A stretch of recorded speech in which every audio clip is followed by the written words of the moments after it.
here with me is Shirley Pettengill, site manager for this wonderful Murrell home in Park Hill of the 1840s.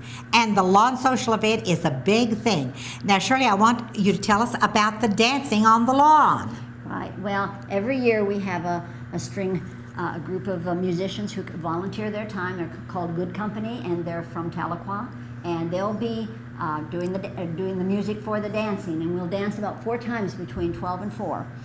And people will be in costume. A lot of the people will be in costume. Right. A lot of our reenactors come from all over the state, and they'll be dressed anywhere between 1845 and 1903. And the public is welcome to join the dancing. You bet. We tell everybody, to come in, and we'll teach you how to dance the quadrille and the Virginia reel and some of the traditional old dances. And the dances will be called and directions will be given. That's right. And it will be great, great fun on the lawn. That's right. Well, I want you also to talk about some of the other different activities that are going to be in the house during this social event.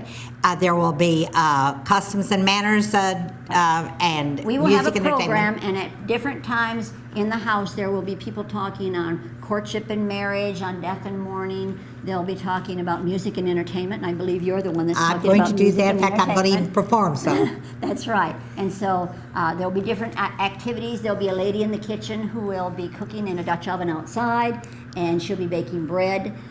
So those are some of the things that are going on inside the house. Outside the house, there'll be craft demonstrations, and you'll be able to see the man who makes bows and arrows.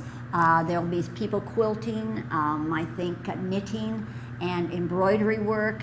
There may be a woodworker here. I know there'll be a basket maker.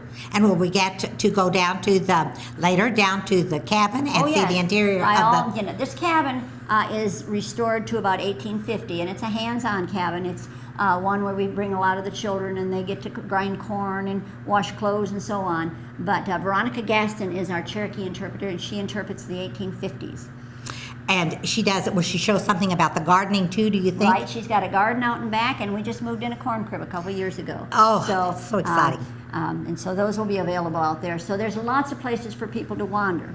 And there'll be monologues of That's right. There'll be famous skits. persons. There'll be skits. It's the 4 families who lived here. 1845 will be the Murrells. 1865 will be some of the Rosses who went through the Civil War. 1882 will be the Latta family who lived here. And then in 1903, it's the Robert Bruce Ross family. All right. And explain a little bit about the relationship between George Murrell and his wife Amanda and the chief, because people always ask. Right. Mrs. Murrell was a niece of Chief John Ross. Her father, Lewis Ross, was a very wealthy mixed-blood Cherokee. And when Mr. Murrell married her back in Tennessee, 4 years later, the Cherokees were forced to come west, so he came with them. And that was the first Mrs. Murrell, Mrs. right. Minerva. Yeah. And then Mrs. Amanda Ross of the Civil War era was her sister. That's right. That's right. His first wife died of malaria, we think about 1855, and 2 years later he married her younger sister. All right. Then let's talk a little bit about the 1860s period. You're talking about the Rosses, and in that skit, tell who those people are, because they're very important. Eliza Ross, and I think you're probably portraying Eliza Ross. That's John Ross's sister. She's living in the house at that time. Her daughter E. Jane and a cousin Joshua Ross, who was raised by the Murrells. And so all of these people have Civil War stories to tell. And that will be so exciting, because this era had a very tragic time during that era. Even though people that are who were doing the skits in the 1880s, the Lattas, he had been Mr. Murrell's overseer, and she was a missionary for Reverend Wooster, and they tell their Civil War experiences. And in 1903, you meet Robert Bruce Ross and his wife and daughter, and they tell that they're living in the house, and they tell their experiences.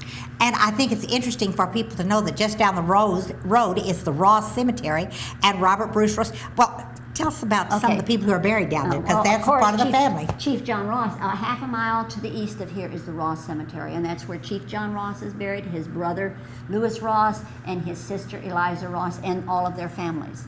And so that's a place that people might want to take in. All right. Well, thank you for being on this segment too, and this exciting lawn social event. Well, thank you.